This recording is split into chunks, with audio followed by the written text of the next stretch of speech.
Hi doctor. இப்போ அந்த bird ஃப்ளூலாம் வருதுன்னு சொல்றாங்களே, இதெல்லாம் யாருக்கு டாக்டர் வரும்? பேர்ட் ஃப்ளூ ஒருத்தர்கிட்ட இருந்து இன்னொருத்தருக்கு பரவுறது ரொம்ப ரொம்ப அபூர்வம். மெயினா பேர்ட்ஸ்ல இருந்து மனிதர்களுக்கு தான் பரவும். அதுவும் சாப்பாட்டு மூலமா பரவாது. இது இந்த இன்ஃபெக்ட் ஆன பேர்ட்ஸோட மியூக்கஸ், சலைவா இல்லாட்டா மலப்பொருள் இருக்கிறதுனால அதை ஹேண்டில் பண்ணி அதை இன்ஹேல் பண்றதுனால தான் பேர்ட் ஃப்ளூ வர வாய்ப்பு ஜாஸ்தி.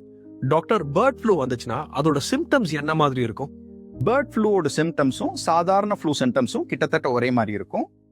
கண்ணுல கன்ஜங்டிவைட்டிஸ் வர வாய்ப்பு ஜாஸ்தி. சகப்பாயிடும் கண்ணு, இருமல், சளி, ஜலதோஷம், மூக்குல இருந்து சளி, உடம்பு வலி, காய்ச்சல், இதுதான் சிம்டம்ஸ். ஒரே ப்ராப்ளம் என்னன்னா பேர்ட் ஃப்ளூ ஹியூமன்ஸ்க்கு வந்ததுன்னா கிட்டத்தட்ட 50% இறக்கறதுக்கு வாய்ப்பு இருக்கு. இப்போ சப்போஸ் பேர்ட் ஃப்ளூ ஒரு ஹியூமனுக்கு வந்துருச்சுன்னா அதை எப்படி டாக்டர் ட்ரீட் பண்றது? எப்படி நம்ம இப்போ சிவியரான ஃப்ளூவை ட்ரீட் பண்றோமோ, அதாவது ஒசல்டாமிவிர் ஆன்டிவைரல் மருந்து கொடுத்து பிளஸ் சப்போர்ட்டிவ் தெரப்பி, அவ்வளவுதான் ட்ரீட்மெண்ட். பேர்ட் ஃப்ளூல இருந்து நம்மள எப்படி டாக்டர் பாதுகாத்துக்கிறது?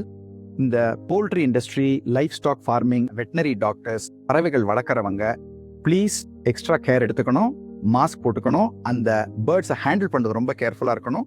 நிறைய பறவைகள் செத்துதுன்னா இது டெஃபினட்டா இன்ஃபார்ம் பண்ணணும் அத்தாரிட்டிஸ்ட. டாக்டர், அப்ப நாங்க தைரியமா சிக்கன் சாப்பிடலாமா? கண்டிப்பா சாப்பிடலாம். இது சாப்பாட்டு மூலமா பரவக்கூடிய ஒரு நோய் கிடையாது. ஆனா நம்ம எக்ஸையோ இல்லட்ட சிக்கனையோ ஹேண்டில் பண்றதும் ஸ்டோரேஜ் பண்றதும் ரொம்ப நல்லா கழுவி வச்சுக்கோங்க. ஃபுட்டை குக் பண்ணி சாப்பிட்டோம்னா ஒரு ப்ராப்ளமும் கிடையாது.